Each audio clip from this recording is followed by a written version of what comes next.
Hello hi everyone, welcome back to my channel AR creations and blogs. మీరు చూస్తున్నది వెయ్యి స్తంభాల గుడి. వెయ్యి స్తంభాల గుడి తెలంగాణ రాష్ట్రంలోని చారిత్రాత్మక దేవాలయం. ఇది 11వ శతాబ్దంలో కాకతీయ వంశానికి చెందిన రుద్రదేవునిచే చాళుక్యుల శైలిలో నిర్మింపబడి కాకతీయ సామ్రాజ్య కళాపిపాసకు విశ్వబ్రాహ్మణ శిల్పుల పనితనానికి మచ్చుతునకగా భావితరాలకు వారసత్వంగా మిగిలింది. ఇది హన్మకొండ జిల్లా హనుమకొండ మండలం హనుమకొండలో పట్టణంలో ఉంది.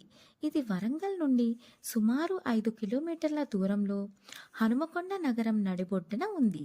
కాకతీయుల శిల్పకళా శైలిలో అలరారే ఈ త్రికూటాలయంలో నక్షత్రాకార పీఠంపై రుద్వేశ్వరుడు ప్రధాన ఆర్చామూర్తిగా లింగ రూపంలో భక్తుల పాలిట కొంగు బంగారమై కొలువున్నాడు.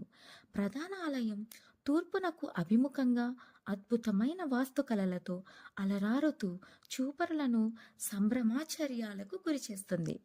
ఆలయ ముఖమండపానికి ఉత్తరాముఖమయ్యున్న నందీశ్వరుని విగ్రహం నల్లరాతితో మలుచబడినదై కళ్యాణ మండపానికి ప్రధాన యాజకులకు మధ్యన టీవీగా దర్శనమిస్తుంది.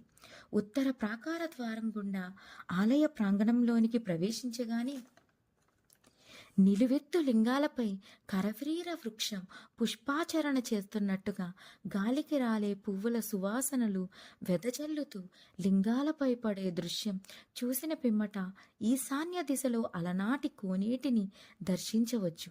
ప్రధానాలయం నక్షత్రాకార మండపంపై రుద్వేశ్వరుడు విష్ణు సూర్య భగవానులకు వరుసగా తూర్పు దక్షిణ పడమరులకు అభిముఖంగా 3 ఆలయాలు ఏకపీఠంపై అద్భుతమైన శిల్పకళలతో పలుచబడి సజీవంగా గోచరమయ్యే నందీశ్వరునికి ఎదురుగా ఉన్న ఉత్తర దిశగా ద్వారా పాలకులుగా ఉన్నట్లుగా నిలిచిన గజశిల్పాలను దాటి సభామండపంలోనికి వెళ్ళిన పిదప విఘ్నేశ్వరుని అర్చించి భక్తుల రుద్వేశ్వరుని దర్శిస్తారు.